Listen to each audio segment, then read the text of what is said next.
Wage theft, first and foremost, is exploitation. It's a way in which employers exploit workers. Me han robado mi salario más de 5 veces. A veces me han salido a deber $500, $1,000, $2,000 o hasta $10,000 me han salido a deber. There is wage theft all around you, and we all interact with it on a daily basis, even though we kind of don't recognize what's going on. In the United States, 2/3 of low-wage workers report some form of wage theft each week. Join us as we examine the issue of wage theft victims at a worker center, helping them fight for their rights. Today on Big Questions.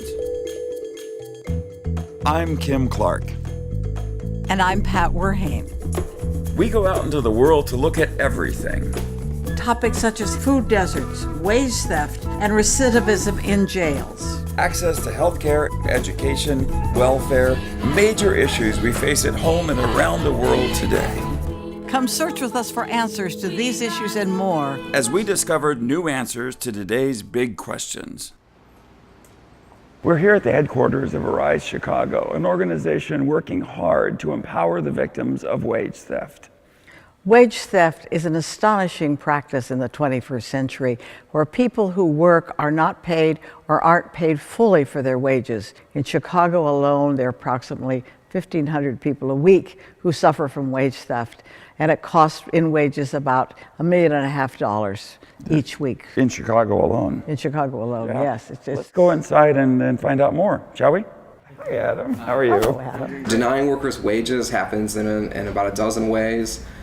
Some very common ways, some very blatant ways, others more sophisticated forms of shaving hours. So for example, simply not paying a worker is one way in which wage theft happens. So you finish a construction site, you're promised upon completion you're going to receive a paycheck, and you just don't get that paycheck. A los 2 meses me empezaron a dar excusas de que no estaba el patrón para que me pagara, pero nunca se me pagó mi salario. The most common thing that we see is when workers don't receive the minimum wage, don't receive overtime, are forced to work off the clock. I was doing the work, but I was not getting paid for the work. When I request the funds for the work or the payment for the work in which I was doing, the management told me that I was a contractor, outside contractor. I never had the opportunity to write him a proposal or a contract for the work. The biggest dollar values that are stolen really are not paying overtime wages. So if you work more than 40 hours a week, most workers are entitled to overtime pay. Yo no sabía exactamente hasta que alguien me lo dijo, pero yo trabajaba muchas horas. Estaba recién llegado a Estados Unidos. Trabajaba 70, 80 horas a veces. Y hasta que llegué aquí al centro de trabajadores, entonces yo me di cuenta de que 40 horas eran lo normal. Let's be really clear too, people sometimes identify wage theft with illegal workers, which seems to me that if you're not paying someone for working, that's still slavery. I don't care who it is. But lots of the people that come here are not illegal. Many of them have problems speaking English, but they're not illegal. And I think that's really an important point. That is an equal opportunity. Wage theft is unfortunately equal opportunity. And so a lot of employers will simply tell workers, well, you're not covered by overtime, when in fact they are. Or they'll say, well, if you want to get paid overtime, go find another job.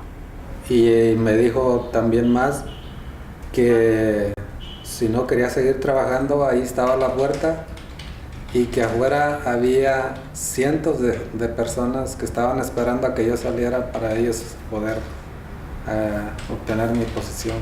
Employers getting around paying overtime is they pay the workers for their time, just not the overtime rate. They'll get a check for 40 hours, because that's documentation, right? That's evidence, and they'll get paid in cash for the rest of the time. And this worker came in to show us this. He brought his envelope from work, said, here's my check for my 40 hours, and here is my cash. And we took a photo of that, and again, we hear about that often, but we have this visual is just stuck in my head of this photo we have of this man holding out, his check and his cash. And if that was a sealed envelope, you take a picture of that, that's proof right there of showing how they're violating the law. One of the things at Big Questions, since we've been covering your work, our audience, and we've got a very bright audience, it's new to them. This is many people don't know about that. When I bring up that term, they say, what is that? What is that? That can't be in Chicago, they say. You must be talking about Bangladesh or someplace. I said, talking about Chicago. I think the audience, there's a stark difference in terms of audiences, right? If we do a talk, as we frequently do, to a congregation of low-wage immigrant workers, or we to a community group that does social services for immigrants, in low-income areas, if we ask people to raise their hand if they have not been paid the minimum wage, or who have not been paid overtime, or who, we can guarantee that every person in that room will raise their hand when we finish our list. In contrast, I'll speak to a student group. I was just at Loyola University not too long ago, and had asked people about wage theft. There was zero familiarity with it. So I think that there's definitely a stark contrast depending on which group you're speaking with. Really is. Although I must say, increasingly we find that people of more privilege are also beginning to feel the squeeze. I think just because the economy is still so bad, it's no longer exclusive to the low-wage sector. It's actually a more generalized issue. But they don't always use that term. They don't know the term very well. Right. It's a term that we need to make more popular. Yeah, Pat's absolutely right. So that people get it right away. I don't have to explain what wage theft is. And they're sympathetic pretty quickly. I mean, once they get it, yes. boy, they're on target. Right. I mean, theft is theft. I'm not aware of people who defend theft. There is one particular case, for instance, that I remember when I was working with day labor workers. The conditions of day labor workers were so bad. A lot of times people didn't even know how much they were being paid. No me pagaban en cheque, me pagaban en cash y pues desafortunadamente eso ocasiona que muchas veces estemos como que seamos invisibles en ese sentido en el área de trabajo donde estamos. Really, I mean, also just the emotional, mental effects of that, of not having any income, and how do you pay for anything? Not just getting, I haven't been getting paid the minimum wage, I'm struggling to pay my bills, but I've been able to, barely pay my rent, to these guys were all living off credit cards, were deeply in debt, had family members that had medication that they were worried they wouldn't be able to pay for anymore. Ahorita estamos pagando una casa, pero está muy difícil para pagar la hipoteca de la casa. Yo esperaba pagarlo en los pagos para la casa. Y en esta economía es muy difícil ahorita porque casi no hay trabajo. Necesitamos sobrevivir. Si mis niños piden algo, pues yo no les puedo comprar nada porque la persona no me dio el dinero. Este año nomás me ha pasado una vez, pero años atrás me ha pasado más veces. Now, you had said that there might be some new sort of, I don't know how to put it, methods, I suppose, of wage theft, if that's the right word. Yes. New ways of not paying people, I guess. Unfortunately, I think there's no limitations to the creativity of employers who don't take seriously the well-being of their workforce. The most recent thing we've seen, and this actually was identified at a national level. New York Times did a cover story about debit card payments. So paying you rather than paying a paycheck. Or in some of the underregulated industries, what is more commonly paying in cash, they'll actually pay workers in a debit card. And we actually have we recently have one case in Chicago that we've identified where workers were encouraged, not required, but encouraged to use a debit card as their source of payment. But of course, the use of a debit card also includes charges. So after your charges, to use a debit card, it's not a free thing. You have to pay a charge, whether it's a sign-up charge or a monthly charge or a penalty if you don't use it properly. Right. So that is effectively is a cut from your wages, right? That comes directly from your wages. So you could conceivably be earning under minimum wage, even if your employer pays minimum wage, when you're paid in that way. Why do employers pay people in both debit cards? My understanding, I'm not an expert on this yet, but my understanding is that there's sometimes a financial incentive. A bank will give a kickback of the fees or some other incentive to an employer if they choose to use their card. Well, it sounds odd too, because you're going to give them something that's inherently complicated to use. And if their English isn't their first language, or if they don't quite get the system, it's like, here, use this. Well, that's an excellent point, because for the group of workers we're in Chicago that we met with, they're not English speakers for the most part, nor do they use internet on a regular basis. And that's precisely how you can track your wages then. Because, of course, if we get a paycheck in the state of Illinois, we must have a pay stub, which outlines, what were the hours, if there were legal deductions made, what they are. If you're paid on a debit card, how do you know? And the company said, well, of course, you can just go online. But the problem is people can't go online sometimes. They don't have any way to go online.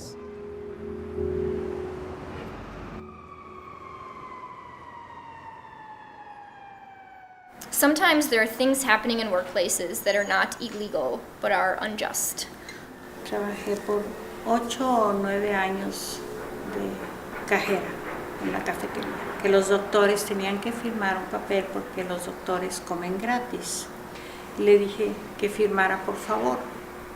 Entonces mi jefa estaba en la cafetería, entonces rápido fue y quitó la hoja y me dijo, tú sabes que él no es doctor, pero yo me sorprendí. Me sentí humillada por la razón de que nunca había hecho nada y para mí es un doctor. Dijo, no es un doctor. Le dije, ok, acepto, estoy aceptando que hice un error. El lunes me llaman, voy a la oficina y me dice mi supervisora, dice, estás terminada. You spend more time at work than you do anything else, right? You spend more time working than you do spend time with your family, more time than you spend sleeping. If you are in a situation in which you are not being treated with dignity, and it's the bulk of your waking life, and not even, we're talking about bare minimum standards, minimum wage. We're not talking about great benefits, just the bare minimum. I think it really changes your outlook. And that's going to translate how you think about civic life. It's going to translate how you feel about being a citizen or being a resident in your neighborhood. It had serious effects on me.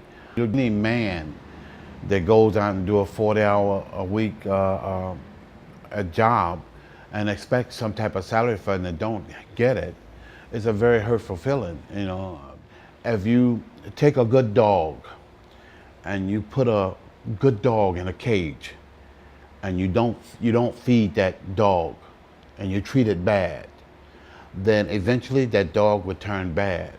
And this is a kind of a situational expression I like to special employment, the way they kind of treat people. They kind of put them in a cage and they pressurize them to a point where they just can't deal with it. It just makes you feel horrible. There is the sense that you cannot change things. And I think that is one of the reasons why it is important for everybody to get involved. Because just like union members say, right? When one of our members hurt, everybody hurts. Y yo soy el único sostén en mi familia. Y yo iba a trabajar muy emocionada, me van a pagar y todo, pero al darse cuenta que perdí 18 horas de trabajo y no recibir ningún salario, es algo como que se pone uno a pensar, entonces estoy regalando mi tiempo, estoy regalando mi trabajo. Yo puse una denuncia a ellos, pero en realidad eso no es denuncia. Cuando alguien está reclamando sus derechos, yo creo que eso no se llama denuncia. Pienso yo que es una palabra que tal vez se puede emplear ahí que se llama justicia. En realidad yo no quiero nada, yo siento esa impotencia, porque yo siento que no hice nada mal. Eso es mi coraje. These are delicate scenarios already in which if somebody's not paid, it has a major impact. Muchas de las personas tienen sus hijos, sus esposos, sus parejas o sus familias y prácticamente ellos conviven más con la familia del trabajo, los están explotando que con su propia familia. Esa es la realidad y es generalizado. Así es de simple. Of course, we can go back to the famous quote about Ford, right? That Ford in every driveway. Right? And that every worker should be able to afford the product. And oh, really? That's and I don't think that's what the founder of Ford said when he made the Model T, that everyone working at his plant should be able to afford. He paid living wage then. He could have paid much less because there weren't many jobs, but he didn't. He was known for paying above living wage. There was an era of prosperity, I think, based on that philosophy, and so. But so he sold a lot of cars. Yeah. Oh, yeah. It's a good business model, right? Yeah. Once we start talking to people, we often learn about other violations, specifically health and safety. We're focusing a lot on. Workers often don't come for that reason unless it's very severe. They had a really bad accident. A un muchacho, la máquina de cortar queso se le rebanó casi la mitad del dedo. Y el señor, el patrón, lo llevó al hospital. Lo llevó al hospital, pero los cheques que le tenían que llegar a él, los recogía él y los cobraba. Cuando se llueve, el basement se hunde así de agua y se tenían que meter en una tina y había un motor del refrigerador cerca de la agua. O sea que si pegaba, se convertía en un campo de electricidad. Se maneja la gris a altas temperaturas, estar constantemente en la lumbre ocasiona ceguera, te lastima la vista. Los extinguidores, y eso lo comentamos en OSHA, los extinguidores no los cambiaba el boss porque eran $300 que le costaba al boss para cambiar los extinguidores. Estás manejando químicos que a veces no tienen ni guantes, ni protección, ni nada. Why is it that workers don't have the resources to one, find help for themselves, but two, prevent injuries at the workplace? But of the people who have suffered an injury in the workplace, only 9% file a claim. I mean, that is problematic in so many different levels, right? We came across a company recently who said, if you're found to lie, we're going to charge you $50. If you just lie about anything regarding to the work. I don't know why you wouldn't just fire somebody if you found that they were a liar and it was interfering with their work. Yeah. But this is a way just to make money off of it. Another one, if you receive a promotion, there will be a fee for receiving your promotion. Well, there's other words for that. So, it's actually a Japanese way.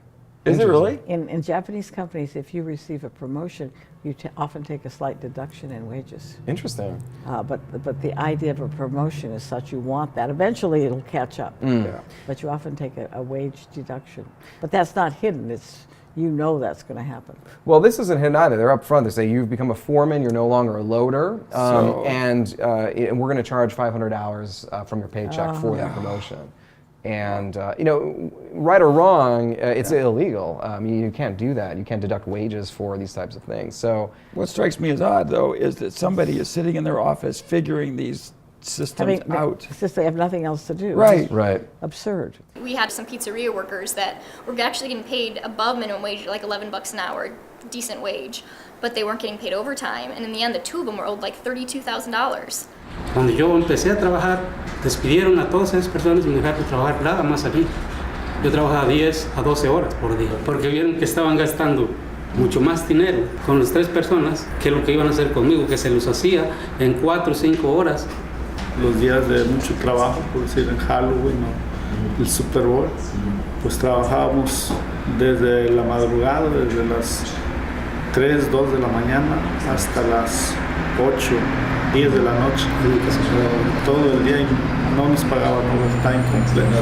Any stories that just really stand out as sort of, I can't believe I heard this, or this is just amazing? Well, yeah. I mean, sadly, a huge percentage of our job, particularly our organizers on staff here, their job is listening to horror stories, day in and day out.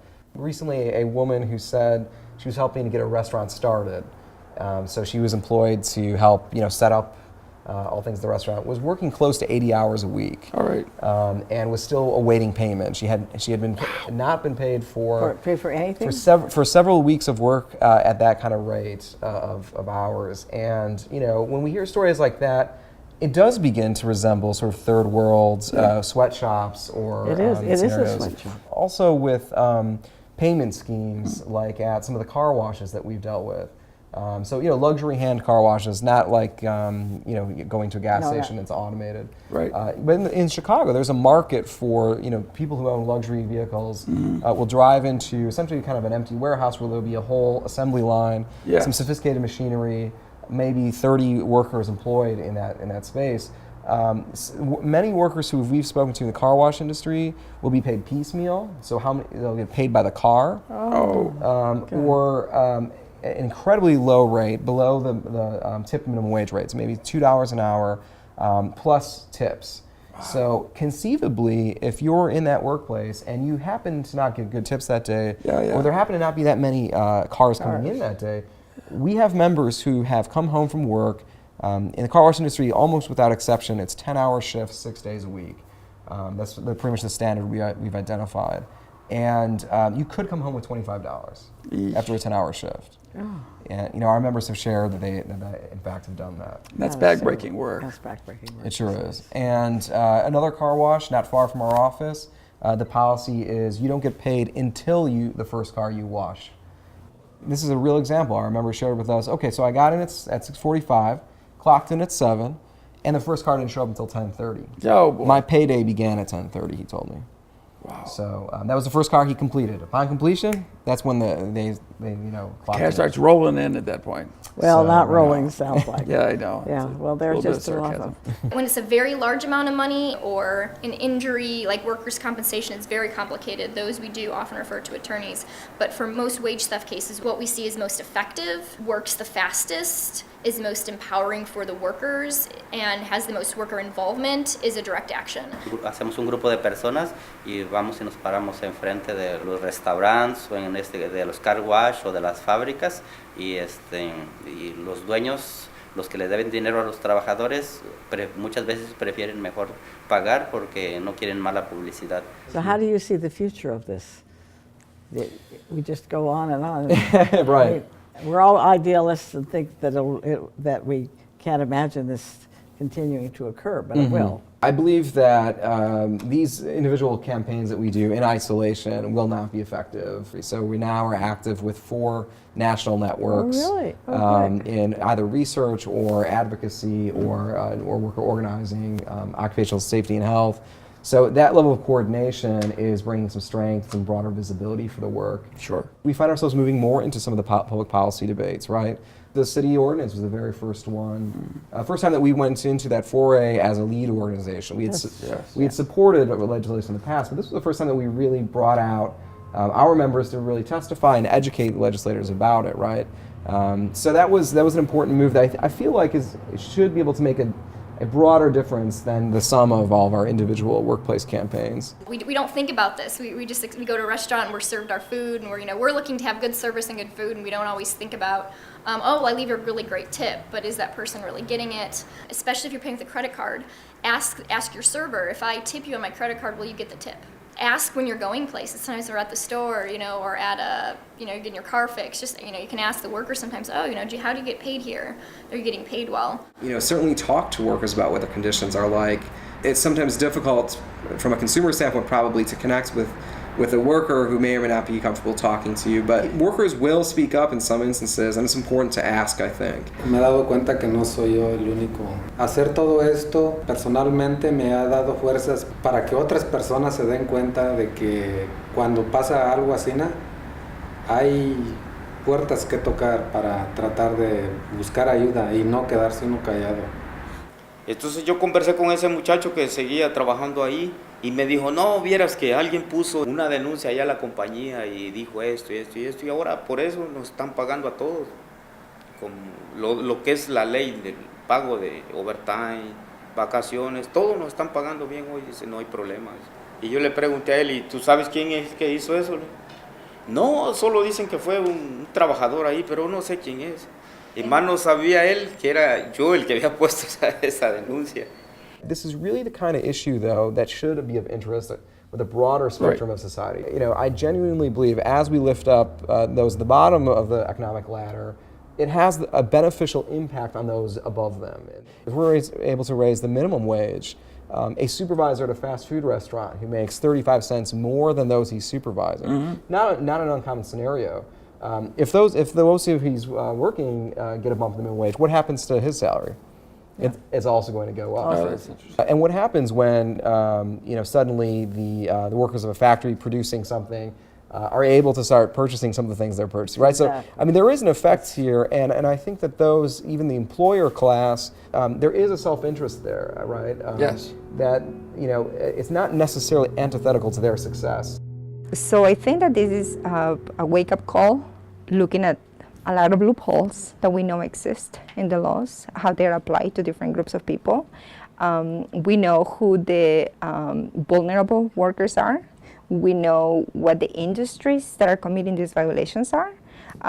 So there is a lot of room, for being proactive and creative in terms of how the laws are being reinforced. It's the only way to do business. That's certainly one position that employers will tell us, and I really don't have sympathy for that way of thinking, because if you're getting into business is business. If you succeed or you fail, and anyone should be able to start their own business, which is really the spirit of the United States, I think, is that you have to recognize the flip side of that is that the reality is most people do fail at their entrepreneur endeavors. That's what competition is, and I see it very clear-eyed. I don't think that we can make exceptions for some people to be exploiting workers just so that they can feel like they're operating their business at a level they'd like to. The fact that people aren't getting their wages is a significant contributing factor to why people and families are poor in this nation. And so if we want to address poverty, we ought to be addressing wage theft. There's a lot of other things happening right now in society that I think are signs of hope. You know, one of them certainly being the retail and fast food workers who nationally have been coming out to protest their low wages. Yes. And it really opens the conversation up to be able to talk about not just wage theft, but low wages in general. And you know, the idea that all work should be dignified work. I think that boosts our work, but it also, you know, it's a sign that we may be just around the corner from some broader changes. Wage theft is almost an invisible crime. Most of you watching this program won't have heard of it, and yet often we see that in restaurants, we see that in fast food places, we see that sometimes in warehouses. It happens all over the city in places that all of us go. And workers are coming together and they're winning. Here at Arise Chicago, they're doing wonders to help that out. We want to thank them today for helping us understand the problem a little bit more, and thank you for being part of the discussion on Big Questions.